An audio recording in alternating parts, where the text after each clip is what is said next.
Hi everyone, you reached Chronicles of the Gray Hair Diva. If this is your first time, welcome. If not, welcome back. For all you out there, hit that subscribe button and the notification bell so that every time I upload a video, you will be notified. Hit the like button, chat with me in the comments, and when I get an opportunity, I will chat back. And share my video with your friends and family so that they can come to my channel and get to know me also.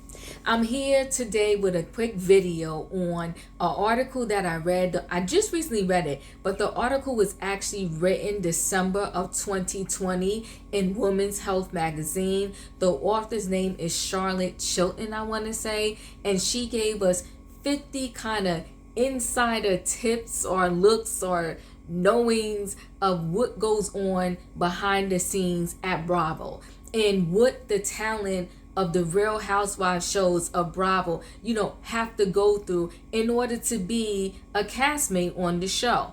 So the first one that I want to talk about, actually before I talk about it, this is the reason, like when I go through some of these, you're going to understand the reason why I said that Bravo is straight pimping their talent. It's like a modern day organized pimping that is legal, which is a shame. When I go through some of these things that they go through and that they have to do, you understand why I'm saying that. So every cast member, they have to do an audition, and you're going to see me look down at my notes every now and then just so I can make sure I'm giving you the information, as is straight, my paraphrasing of it from the article. So they all have to send in an audition tape. In addition to that, they go through home interviews. So they have to check your house, I guess, check to see, how the lighting is when they film in your home, and, just check to see the environment, your husband, your kids, all of that. So they do a lot of home interviews. And then they have extensive, they said, on-camera tests. And that piece of it I can kind of understand, right? Because if you don't come across, friendly or good looking or whatever on the camera, then, no one's going to buy into you, the audience, and they need for the audience to buy into you, right? So they have to do all of these on-camera tests. And then the final thing, after you do all of that, if you pass all of those strenuous things that you have to go through, the final word is Andy. So Andy, as at least at the time of this article, it was just last year, in the end of last year, December 2020, Andy gives the final word on who he wants or does not want to be a housewife. So you have to go through all of that screening, and then they put the stamp of approval in front of Andy, and Andy says yay or nay. So they call him the King of Bravo for a reason, and I guess that's part of the reason, because he is the one that, if you have access and if you want to be on a Real Housewives show, you need to get close to him or have somebody that's close to him get in or put in a good word for you. Okay, and so when they are looking for new castmates, they always prefer to get a friend of one of the current castmates. And the reasons why they want a friend is because they said normally people who've been around each other, people who are true friends, they kind of have, a history together, and they may have some long-standing beefs that they never resolved. And if they do, as a result of that, but the pressure of the TV and the different things that goes on, and the producers whispering not sweet nothings but craziness in your ear that someone supposedly said, this is all alleged, that's what helps, the drama on the screen. And I think when they bring someone that is not a friend and they try to make it seem authentic, it doesn't come across that way to us on TV. Hence what we saw this season or the past season on the Real Housewives of Atlanta, when they introduced Drew to us. I mean, it was crazy. It didn't seem authentic. She didn't really, I'm gonna say, kind of blend with the current cast. I mean, I think that's why they had sort of a disastrous season, because they just kind of threw two new housewives in there and it just didn't work well. So they said they prefer to have friends, but although they prefer to have friends and they go to the current castmates saying, who do you know? Is there someone interesting that we should bring on the show? even if they recommend someone, that someone still has to go through the same audition that they did, do the same in-home interviews that they did, and do the same on-camera tests to make sure that they're going to be, agreeable or usable, for lack of a better word, to the camera and on the show. So they have to go through, just because you're recommended by someone who is currently on a cast, that doesn't give you an automatic in. You still have to go through the same interviewing process. And again, Andy, at the end of the day, still has to give the final stamp of approval. So the fourth thing, which I think is a bit much, but if you sign up for a reality show, this is what you sign up for. They said everything, and I mean everything, in their life is fair game. So they said, per the Real Housewives contract, the crew is allowed access to anything and everything while filming, from the women's closets to their kids.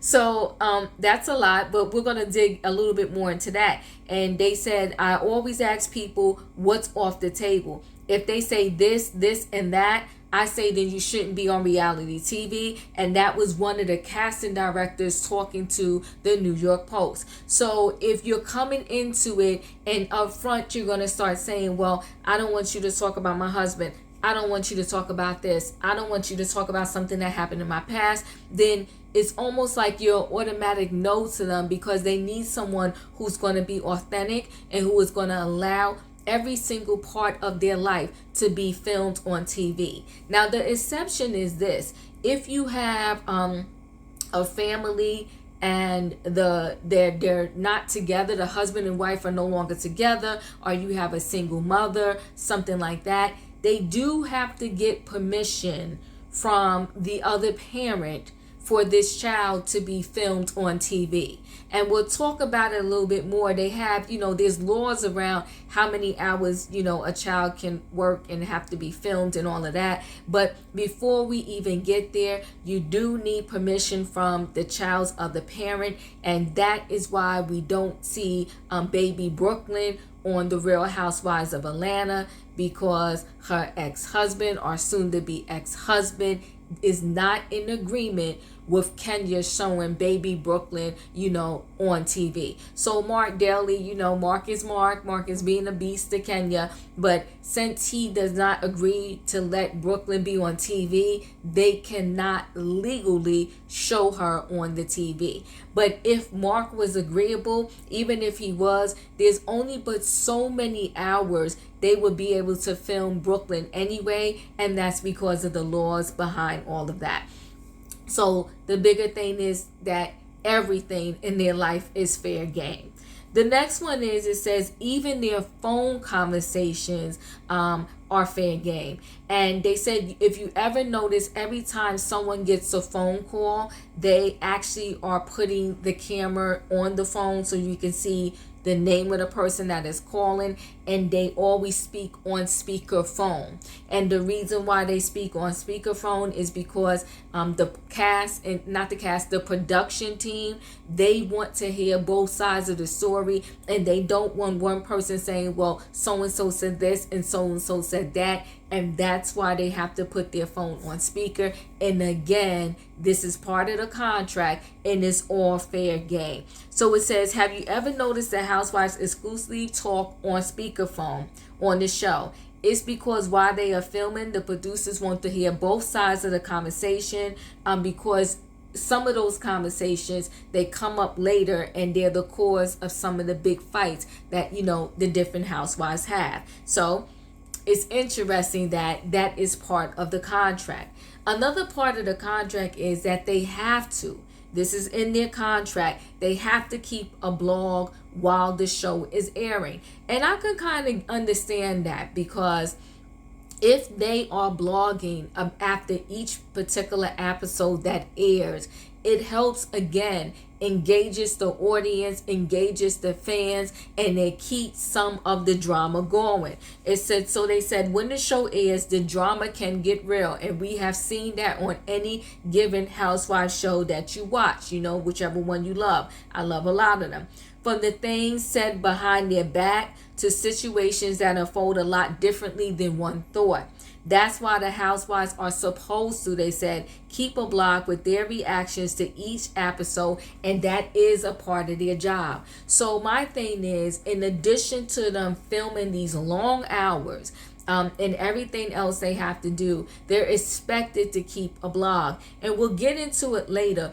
All of them are not paid that much. And a lot of them, especially when they first start out, they're really not getting paid that much. So you have all of these stipulations and everything you have to do, and they're not paying you that much. So you're filming, and then while the show is airing, so that means you're done filming. Now the show is about to air. So this is taking up more time in your life. Now the show is about to air, and you have to sit there, and after every episode you have to blog.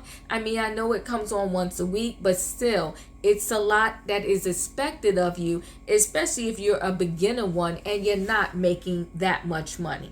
So, and then they said, you know, how all of these reality shows, and I don't know what producer came up with it, but I think it's a really good idea. And I mean, I look forward to hearing them, you know, every season when the shows are about to come on. But they said the women do get some, not a lot. They get some input on their taglines. So they said what they do is they come up with about 3 to 4 different taglines, and they film those 3 to 4 different taglines, and then they go sort through the film, see which ones kind of hit them the best, you know, between the producers and them, and then that's the tagline that wins for the season.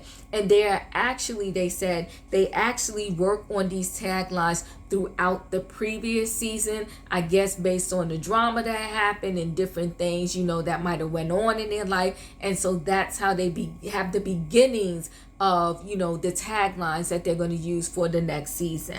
So I thought that was really interesting. This one right here is a tad bit rough, but I think it's even rougher, in my opinion, for, you know, the African American staff or the black staff, whichever one you want to call them. But they say they can't change, this is all of the housewives, they cannot change their hairstyle mid-season, which is interesting to me. So, and the reason why, they said during every season premiere, you see at least one housewife has changed up her look. That's because the network won't let them, once they're filming, they won't let them change their look because they want to have the continuity of every interview look. I call it the confessionals, they call it the interview looks. So what happens is they're pretty much taping all of these shows on long hours, and then they never know exactly which footage is going to make the editing cuts, right? So then after all the footage makes the editing cuts, that's when they start to do all of the interviews. So then, you know, they don't know which, and once they find out which one has made, you know, the film, which is going to actually air after they edit everything, that's when the ladies have to backtrack, do all of their interviews, and they want every interview for you to have, you know, the same look.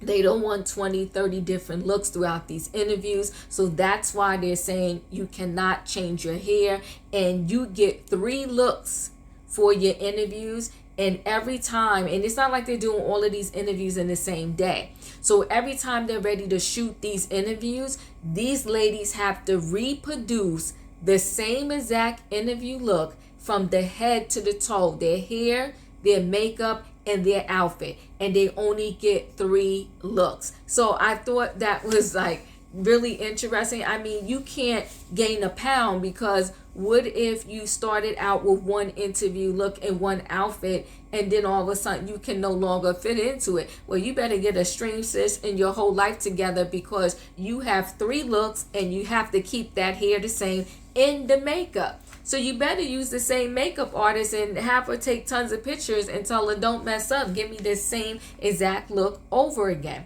So I thought that was interesting. So it says here, the women only get 3 interview looks, and they have to be able to recreate those looks on a regular basis. You wear the same outfit all year long, okay? You get 3 looks total, but for 3 months, you have to wear the exact same outfit, same hair, same makeup. You can never cut your hair in the middle of it because you're supposed to look the same. And that's what Vicky Galveston told Glamour magazine about the interview looks. So I mean, that is rough and it's hard. I mean, what if just something happened, just life happened, that maybe your hair started falling out or whatever and you needed to cut it? Well, you better get a wig or something. But they said you got 3 looks and you better recreate it when we need you to recreate it, and that's it.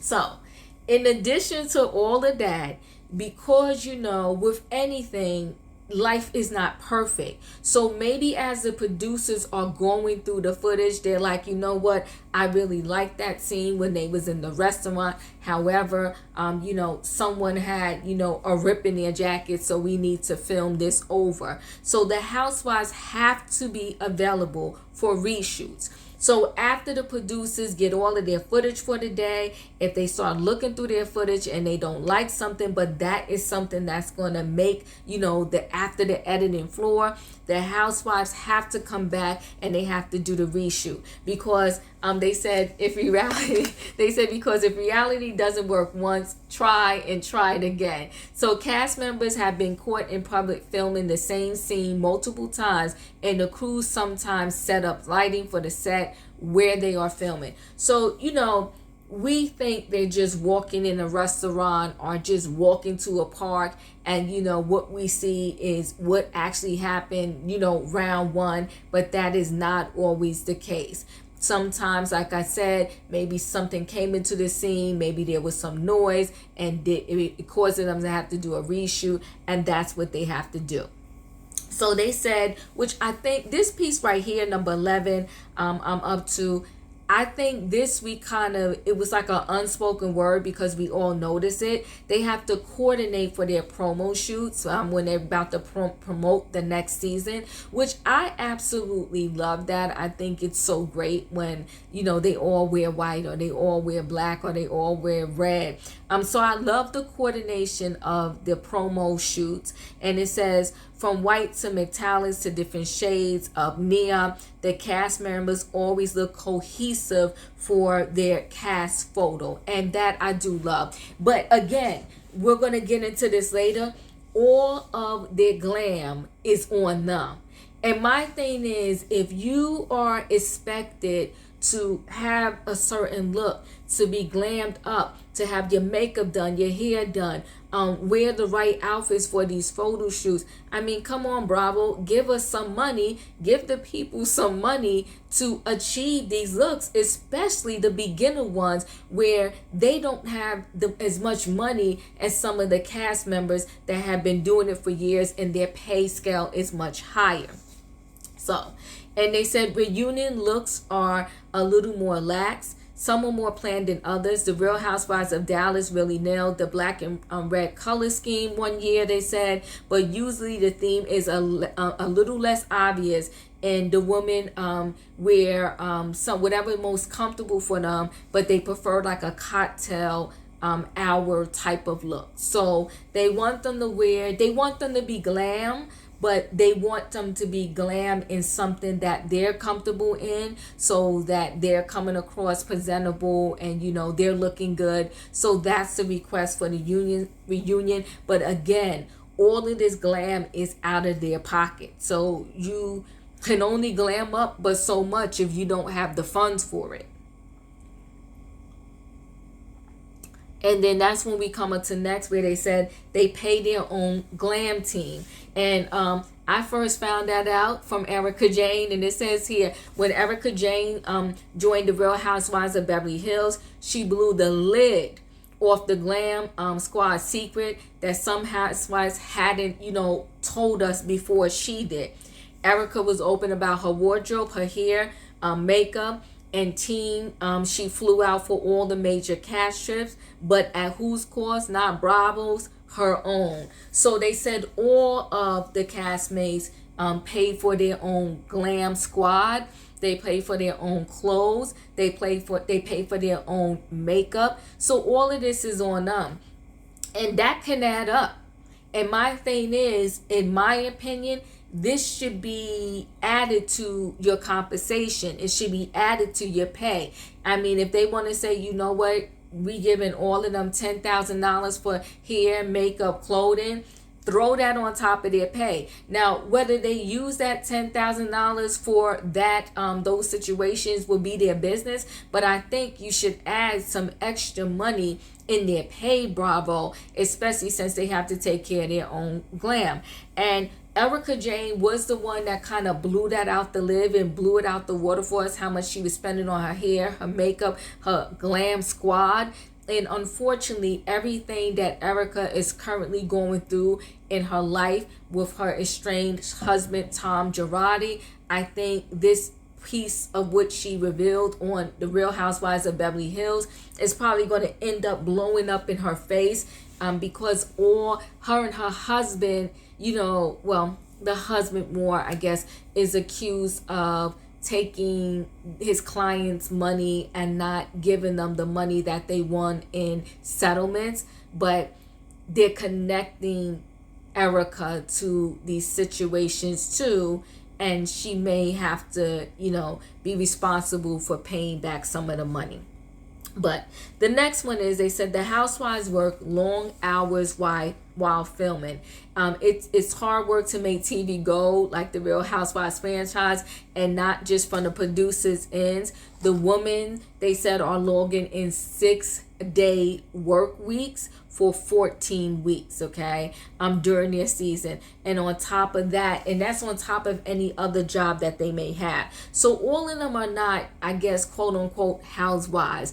Some of them do have, their own different jobs that they do still, in addition to being a personality on the Real Housewives franchises. Like Candy, she has her restaurant, she has, other things, she produces music, and she was making her own music. And these are different things that I saw her do throughout her time on the Real Housewives of Atlanta. So a lot of them, their only job is not, just doing the Real Housewives of Atlanta. So imagine filming, 6 days a week, maybe 14-hour days for 14 weeks. And actually 14 weeks out of a 52-week year is not bad. But imagine doing all of that, and during that time, maybe perhaps you still have to do some other job or run your own business. It can be a lot. So that's the hours that they put in. And like I said, that's not just, they got a whole team that has to follow them. All the producers with the camera, with the lighting, with the mics and all of that. So the housewives work a lot of hours. And again, for established castmate, it's totally worth it because they're getting that pay. For a newer housewife, I think maybe the greater good, they take the hit initially, hoping that as the seasons go on, they'll make more money. But I think for a beginner housewife in the beginning, they probably actually lose out on money versus making money, because they have to be responsible for their own Glam Squad, and they're not making that much money, and they have things that they have to do in addition to just filming for the day. So just imagine what other job could they work during those 14 weeks. So the pay that they get from the housewives is that's it. And they got to go on some trips, they got to maybe throw some dinners, and be expected to dress cute and show up right. That's a lot. And especially for you not having the money to really sustain that type of lifestyle. So, and they said, of course, the kids have lighter schedules because there's strict rules about filming children, as legally they can only be filmed for a limited time each day. Thank God for the kids, right? So production has to come up with a strict schedule to make sure they get footage they need in the constrained time. So that's probably why we see the kids for a limited time also. But I personally always enjoy when I do get to see the children on the show. I mean, it's nice. And some of them, I mean, we seen Kim Zolciak, Berman, we seen her kids grow up on the reality shows. We seen Candy Burris kids grow up on the shows. We seen Nene kid grow up on the show, Cynthia. So I mean, it's really nice, in the Real Housewives of Beverly Hills too. We seen some of their children grow up on the show. So it's kind of nice to see, and it's nice to see them in the little spurts that we do, that they're not overexposed. So it's interesting, but I kind of always knew there are laws around when children are working, even outside of reality shows, when they're working on television shows too. So they said production sends out call sheets every day. Besides securing the locations to film, the production team gives each cast member a written call sheet. And according to one of the Bravo producers, it outlines where they're shooting for the day, what the weather conditions could possibly be. And I guess that kind of gives each castmate an idea of what they should or should not wear for that day, and who they will be filming with. So they get all of this ahead of time, so they have some idea and they know what to do. And I guess they just have their Glam Squad on call so that they can be ready to do whatever it is they have to do. And they said, remember I said earlier that when they get phone calls, they have to talk on speaker. Well, of course, when you filming, you wouldn't know if, okay, we about to film and so-and-so's about to call. So that runs into this next thing where they say most of the phone calls are arranged. So the people know what time they should be calling in, and then, the cameras will start rolling and they'll start filming it. And I mean, makes sense. I do understand and I get it. So I think these reality shows is part reality, part stage. But, I'm here for it. So the last episode I think I saw with the Real Housewives of Potomac, and Robin got a phone call from Juan. I mean, that seems so staged and forced. At least some of the other phone calls, in your mind, the way it plays out, it's like, oh, you can really see this happening. Like it seemed like an authentic phone call. But there are times where I'm watching and I'm like, all right, that seems forced, that seems staged, that seems messy. But they do say that, the phone calls are orchestrated by producers because they will, of course, need permission from both parties to be filmed or taped, their voice to be taped, for the show. So understand why, some of those phone calls or most of those phone calls are staged, right? And they said also the housewives cannot break what they call the fourth wall. And the fourth wall is, the producers. So a lot of times people have claimed, some former housewives have claimed that, the mess that they started, they got the information from producers, but because they have, this, wall of silence, they cannot sit there and say, well, the producer told me and that's why I'm approaching you. So that's why a lot of times when you see some arguments happening and they're like, well, who told you? And the person doesn't want to say anything. A lot of times is the information could have came from one of the producers and you're not supposed to say that.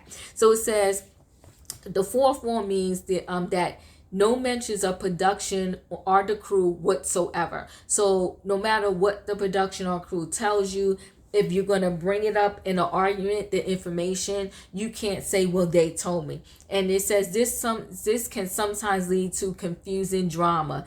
And so one time, one of the Real Housewives of New York, Carol Raswell, she told BuzzFeed that she was told information from a producer, and that's what led her into an argument with one of her castmates. But every time they kept saying, she called one of her castmates a liar, but every time the castmate was like, well, why are you calling me a liar? She couldn't really divulge why and where the information came from because it allegedly came from a producer. So that's interesting. So the producers can throw a whole lot of bone and shade into the situation and start mess, and will never be held responsible for it because they have this fourth wall that you cannot break. So they say cash trips are partially paid by production. So it all depends. So they said Andy himself stated that the network pays for part of the cost of the exotic trips the housewives take on the show. But ultimately, it's a combination between the network and the wives. And the wives always has the opportunity to upgrade their accommodations, right? So if they put them, I guess, in business class and they want to upgrade to first class, that would be on them. If they put them in first class and they want to upgrade and do a private flight, then that would be on them. And again, that's money. So for an established castmate, it probably is no big deal. We got the money here, I'll shell it out. But if you are one of the newer castmates and everybody wants to upgrade and you sitting there like, well, I don't have the money to upgrade, I don't have my portion, because they're not getting paid as much. And that for me is the reason why Bravo should just pay for the whole trip. I mean, come on, Bravo, is it really that serious? Pay for the entire trip, pay for their flights, pay for everything, especially knowing that some may be able to afford certain things and others may not. But they said, it's a mixture of both. And it says housewives can pay to upgrade accommodations. I think I kind of mentioned that.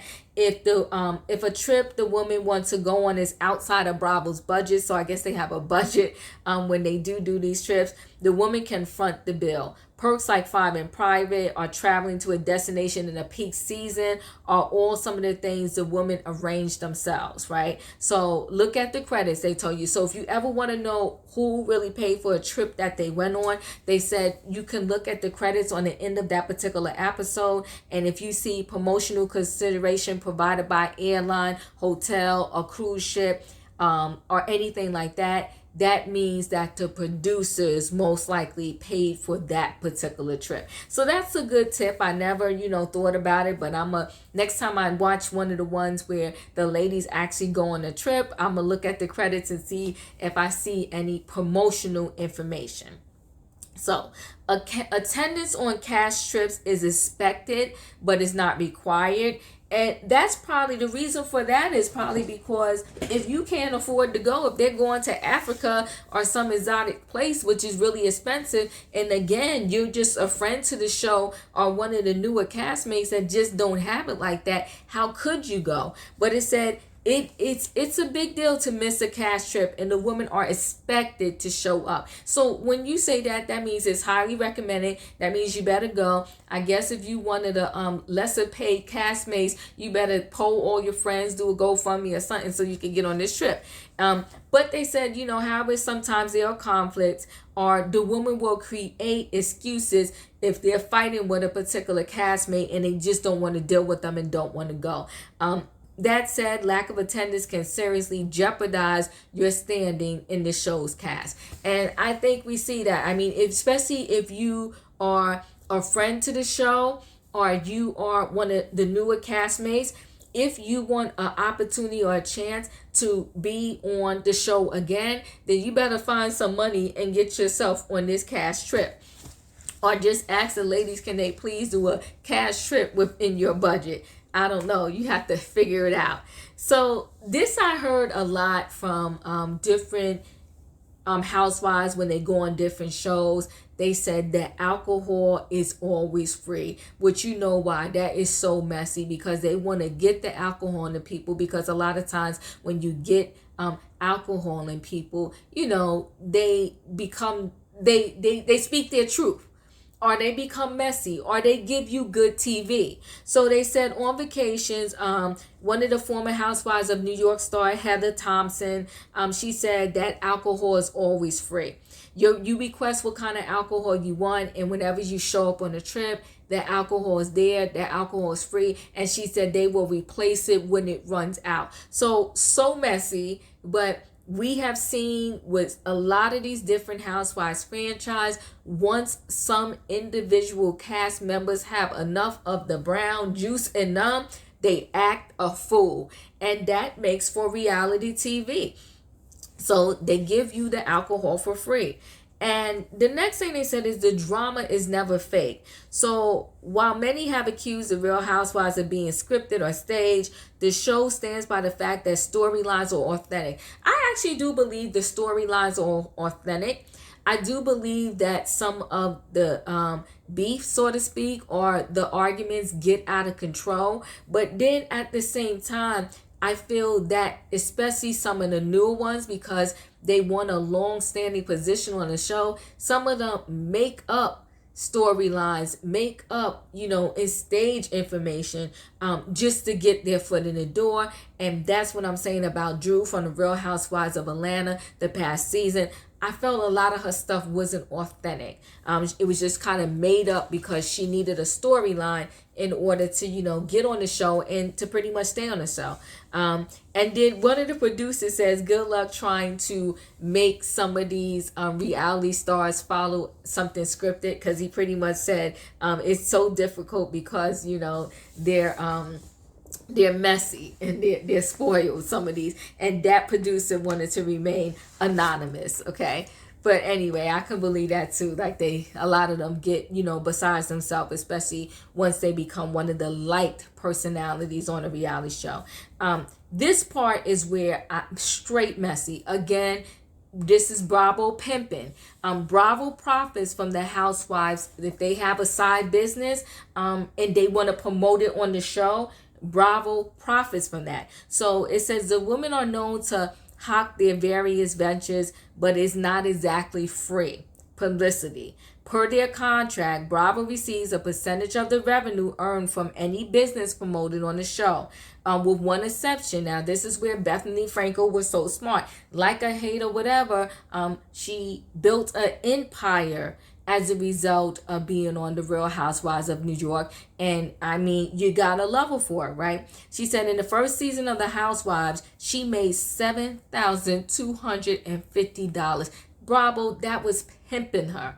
She made $7,250 for the entire season. That's dreadful. But was the only person to put in her contract that anything she ever does, she owns. So she took, and see, that's how sometimes you got to understand. Do the greater good. The greater good was she didn't make much that first season. But she was smart to say, whatever I do. So she believed in herself and her products and what she was trying to do. Well, her skinny girl whole empire, okay? She said, whatever thing I do, I own it.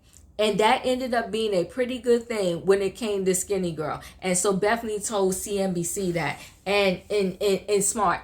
If I were ever in my life, because of Bethany, was approached about some reality show or was going to do some reality show, that's the first thing I would say. Anything I do, I own. And you won't have to promote on that show. Once you become a big personality, promote it on your own Instagram, your own social media. You don't need them to promote your stuff. Not if they're going to be in your pockets, taking your money, taking a percentage of it just because you promoted it on the show. No, thank you. I'll pass. So anyway, Bravo pimping. And so the Housewives are paid per season, if you ever wanted to know. So it says the women are paid a lump sum for the season. With some like a fan favorite, Bethany, she made up to $1.5 million after she had left and came back for season 7. I heard they are in talks with trying to get her back now because the last season of the Real Housewives of New York, it kind of flopped. My thing is, you want that thing to pop again, you better bring Bringrinda back. I think it was okay when Bethany was on there. And I don't, I'm not either here for Bethany or against Bethany. I thought she was okay. Smart businesswoman. But the one who gives you the drama and the flavor is Bringrinda, and they should have never let her go. And maybe bringing Bringrinda and Bethany back, make it, revive it again. We'll have to see. And, I'll be watching. But yes, they get paid a lump sum, but that is the full-time ones. The friends of the show get paid per episode. So the salaries range by person. And it says, not all housewives get paid the same, and I think we kind of know that. New cast members start out with a smaller salary and are given a pay increase after each season. So that's why it's important, I guess, for them to bring the heat. The more heat you bring, the more drama you bring, the more people are talking about you, the more you can negotiate your next season's salary, okay? So it says with OG favorites like Bethany or Nene Leakes, they can bank more than $1 million per season, and that's back when before Nene, left the Real Housewives of Atlanta. So friends of the Housewives are paid per episode. If you're a friend of the Housewives, aka you appear on a few episodes every season, Frey Resnick, they said on Beverly Hills, you're paid per episode, and that explains why a lot of the friends they tried to bring the heat, tried to bring the drama, so they can get on more episodes, and because each episode is how they get a check. The interviews, they said, are super long and time consuming, so it can and that the interviews, they're calling interviews, I call it their little confessionals, when they talk about things by themselves about what happened, or what's going on. It says not only can it take up to 5 hours of filming, but the crew puts together an elaborate set in the Housewives' home. So that is probably why you audition, they do all of this in-home stuff. Maybe they're doing all of this in-home stuff to see where in your home is the best spot for them to do the interview, and how they're going to stage that spot so that when they do film their interviews, it looks the way they want it to look. And it says, the Housewives, but the crew puts together an elaborate set in the Housewives' home, including rearranging furniture and hanging drapes and curtain. It takes forever. They move your house around. They turn your house upside down. And that's what Lisa Rinna said. That is insanity. So they come in your house. They turn your house upside down. So, how some people say all money is not good money. Well, if you're making $1 million for 14 weeks, that's not bad.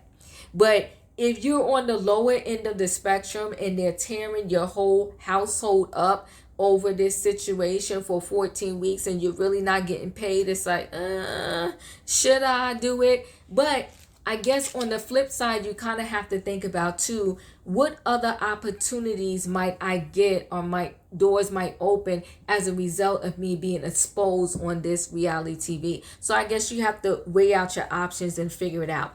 So they said it is not encouraged, okay? The Housewives can't sue one another. At the end of the day, I guess if something horrific happens, they can't stop you from suing, but it is not encouraged by any means. So the way they want you to resolve your differences is at the reunion on the couch. But when you're getting to extremes where maybe someone has stolen money from you, someone has put their hands on you, and you not being able to sue is a bit much. But it says with all the crazy accusations and altercations, it makes sense that Bravo's puts in their contract that the Housewives have to settle their disputes on couches at the reunion rather than in a courtroom. Well, Bravo have it in their contract. Bravo has it in their contract. But again, that's why I said Bravo is straight pimping. You mean to tell me if something really crazy happens because y'all have it written in the contract, I can't sue? Messy.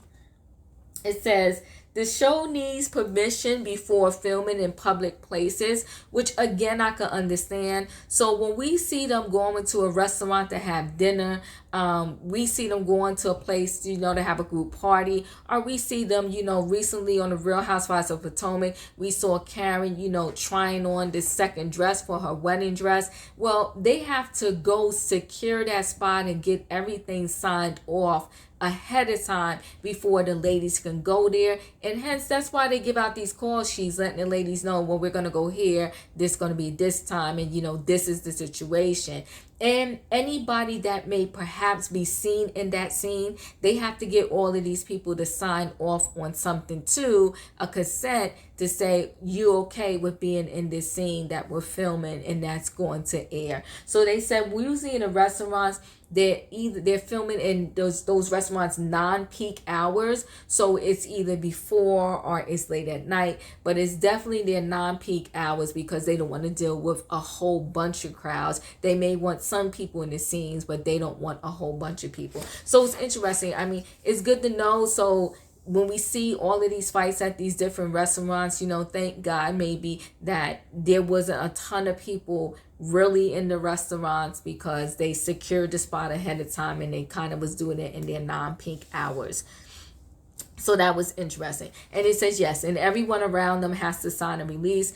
Whether they're audience members or fellow diners at a restaurant, every civilian you see on camera has been approached and asked to sign a release, according to a producer for The Real Housewives of Beverly Hills. And that producer said that most of the people are very happy to sign it. I guess they're happy to have their little cameo on TV in a restaurant or whatever. So interesting. So Andy, and this article was written in December 2020, and they said in this article here, Andy decides who returns each season. So that's interesting. It says Andy, the king of Bravo, ultimately decides who stays and who goes. It's all about what's best for the group, what's best for the ensemble. How is it going to be different? Do you want to continue a conversation? Do you want to pivot into a new conversation? He told a crowd at the Tribeca TV festival one year that, that's how he based on, who he wants to come back, what the drama is. And then again, too, if no one wants to film with you, then you can't, what are you going to do? You can't come back. So it's a mixture of that. But again, it goes back to Andy makes the ultimate decision. And then, of course, it says, which we noticed, right? It says it helps if you bring the drama. Well, that's no shocker, right? So it says, on one way to ensure that you're asked back is to instigate drama. If somebody just doesn't deliver, they just begin naturally to fade because of the edit bay, they said. Honestly, if you're mediocre, if your character doesn't have a storyline, the best man wins. So it's survival of the fittest. So that's why you see some people sometimes they're just sitting there and you're like, why did they start that mess? Why did they bring up that drama? Well, they know at a certain point in the season, wait a minute, I haven't been bringing it all season. Well, I better start to bring it now if I want to continue, come back and get my paycheck. So, that's why you see the feistiness going on. And that's why, unfortunately, I think you see where some friends turn to not be friends because they're like, I got to keep my paycheck. And it says here, you can get demoted. And we have seen that, different people get demoted throughout the years. And I think indirectly before the season when Nene actually left, she was alluded to, like, even though she was still getting her same money, they was trying to demote her, not give her as much airtime. They were saying that she was acting like a diva. So, it's the power of, the producers and whoever else. If they want to demote you, they can. So you just have to play, I guess, as a housewife, it's just like this thin line that you have to play. You have to play, bring the drama, but don't bring too much so that everybody hates you and doesn't want to film with you. Keep things going, or else your job will be in jeopardy and you might get demoted. But if you are a housewife and you are so used to that pay, you definitely don't want to get demoted. So you probably bring extra drama. So, they're always at risk season after season. And that could be stressful in and of itself. Like, every season, you have to wait to see, if they're going to invite you back for another season. It's a bit much. And it says, former cast members, and again, this is pimping for you. Former cast members can't go on another show. So when the OGs, Housewives, Tamra Judge and Vicki Gunvalson announced they were leaving the Real Housewives of Orange County after season 14, it was revealed that both stars were slapped with a 1-year non-compete, which prevents them from appearing on another reality show until the set date. I mean, you're going to stop somebody from making their money, so you kind of don't want them anymore. You want to demote them. You want to kick them off. And then you're going to tell them they can't make no money for one whole year? That's messy. By the time the year is up, because the audience and social media is so fickle. By the time the year is up, nobody probably want to hear from them anymore. So at that point, what reality show would they go on? They would need to get a show while they hot. But they got this non-compete clause, so you can't do anything. And it says, Housewives can return if they are asked. There have been a number of times throughout the Real Housewives history that a former housewife has made a comeback. And so now, like I said, they're trying to bring Bethany back allegedly. So we shall see. And the dinners, I think I mentioned this already. The dinners are scheduled during off hours. So since production has to secure releases from fellow diners at restaurants, the housewives typically dine out during off-peak hours. And they're usually eating in empty restaurants, they said, which makes it sense. Like they probably show a couple of people to stage them, but the restaurant is usually empty, okay? And this is interesting because sometimes I wonder, like, why, recently the Real Housewives of Beverly Hills, I'm like, why did y'all sit Erica Jane next to Sutton? And her and Sutton are not getting along, right? But it says the seating is usually pre-arranged. So producers choose where the women sit beforehand, which is why feuding wives usually end up near each other.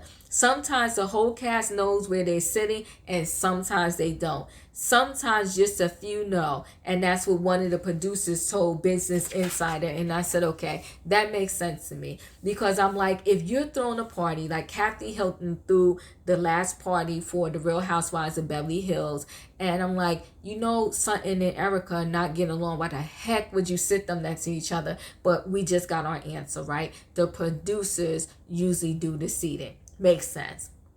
Okay, the cast has to fight for screen time, they said. According to one producer, the women who don't make as much of an effort to film had less control of their storyline. It's better to be present and show up and have some screen time. The last thing you want is for someone else to tell your story, and that's what one of the producers said. So I guess even though you get this call sheet, it doesn't mean you may be in a scene. It doesn't mean you may get that much screen time, but you better show up just in case and squeeze your way in. Figure it out. So if you want to come back, you want to be asked back the next season, every call sheet they give out, you better show up and show out. Okay? So it says filming the reunion is a long day, which I heard plenty of them say that. The cast sometimes film up to 12 hours. At the beginning of each day, each cast member is picked up by car, and this is on reunion day. They're picked up by car. They're brought to an unknown location where they get their hair and makeup done, and they prepare. This one they said for battle, but then they crossed it out and said prepare to answer questions. So that's interesting. So they don't want, on reunion day, they don't want anybody talking to each other when they first get there, because every conversation they want to actually happen when they're all together and they're filming a reunion, so they can catch it and nobody kind of resolve anything before they start filming. So that's interesting. Okay. And of course, we saw it with the Real Housewives of Potomac that one season. It says they can bring evidence, and Monique was epic. That one season on the Real Housewives of Potomac, for the first time ever, we saw somebody bring a whole binder. Not just phone receipts or phone messages or whatever, a whole binder of, receipts, which she really didn't get to go through all of them, but she dropped some bombshells. So she did bring her receipts, right? They said the reunions always end with a toast, if you kind of notice that. I think it personally is a good way to end. So they're beating each other up the whole reunion, and then at the end they do a toast, and it's because they kind of want to end it on a good note. So that's why they kind of do that toast at the end. And they said the pandemic, it did bring about new rules, so which is good. They do have restrictions on what they do and where they go. That's why they tried to do a lot of outside scenes, and they did have some production shutdowns, and they do get tested all the time. And they said they totally changed the way production and the crew films based upon COVID, and they said they try to do everything with COVID friendly restrictions. So that's good to know. And then if anybody tests positive, they said they definitely quarantine and shut everything down until everybody is better. And the last thing on this list, they said that the cast must practice COVID hygiene, and that now they're able to go back to, because during the heat of COVID, they was doing the reunions virtually, but they said they're now back to like in-person reunions, and they feel that that kind of works better. It brings like a different type of energy. So anyway, guys, that was a lot of inside information on Bravo, how they pay the cast, how people are asked to come back. And the reason why I say straight pimpers, some of these rules are so stringent, and especially because at the beginning you may not have the money to really do the best hair, to do the best makeup, to wear the best wardrobe, but they're expected to kind of bring it. And it didn't really get into it in this article, but I'm almost betting now too that when you have these different events in your home, like all of that is on you. Anything, any money that you spend is on you. It's interesting because I watch a lot of them, but I'm watching the Real Housewives of Beverly Hills too. And I noticed that Garcelle, I don't really think she has yet to really throw an event in her house. It's interesting. I heard rumors that she's thinking about, leaving. I hope she doesn't. I like her on the show. I think she needs time to figure out her way in the group and find her way. I hope she doesn't leave, but I think, it may be getting to her. It may be too much. So guys, I hope you enjoyed what I went through, giving you the inside tips about Bravo. If you are free tonight, please join me at 9:15 p.m. Eastern Standard Time. I'm doing a live. We're talking about relationships, and we're actually going to address, hair in this episode of our relationship topics. We're addressing hair, weaves, braids, coloring your hair, shaving off your hair, the way your mate dresses, like. Should you be highly involved in that? Does it matter? Or are you okay with just the person within? Anyway, guys, thanks for watching. Hit the like button. Hit the subscribe button. Chat with me in the comments. And when I get an opportunity, I will chat back. See you in the next video.